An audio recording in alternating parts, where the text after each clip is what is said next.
Le sport va chercher la peur pour la dominer, la fatigue pour en triompher et la difficulté pour la vaincre. Madame, Monsieur, bienvenue au journal de sport. La phase de groupe de la Coupe d'Afrique des Nations U20 se poursuit ce mercredi avec les dernières confrontations dans le groupe B, marquant un tournant décisif dans la course à la qualification pour les quarts de finale. Deux affiches sont inscrites au programme. La première verra s'affronter le Nigeria et le Kenya.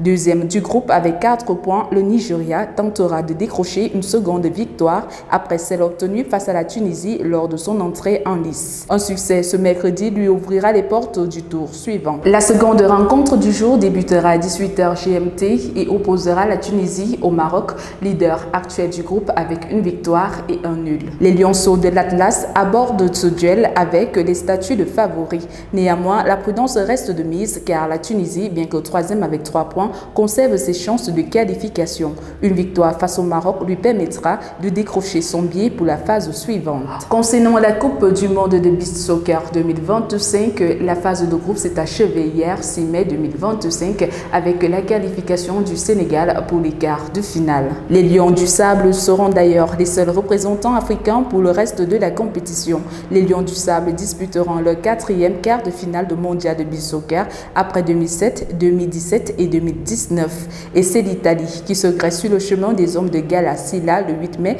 pour une place en demi-finale. La meilleure performance africaine en Coupe du monde de beach soccer est à mettre à l'actif du Sénégal qui a terminé en 4e position en Russie en 2021. Les Lions seraient bien inspirés de faire mieux cette fois-ci afin d'inscrire le nom un peu plus dans l'histoire du beach soccer. Parlons à présent des autres sports avec le Sénégal qui a glané 4 médailles au championnat d'Afrique de lutte olympique de Casablanca qui se sont achevées le 4 mai 2025.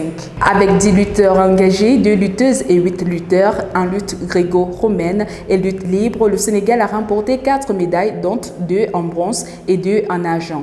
Omar Faye dans la catégorie des 57 kg et Mbaye Diop dans celle de 79 kg se sont emparés de la médaille de bronze alors que Didier Awen Diatta représentant les 61 kg et Sini Sembene 86 kg ont gagné la médaille d'argent. En cyclisme, le Sud-Africain Renard Jens van Rensburg de la team Cello Pro Cycling est le champion de la 20e édition du Tour cycliste international du Bénin qui s'est déroulé du 28 avril au 3 mai 2025.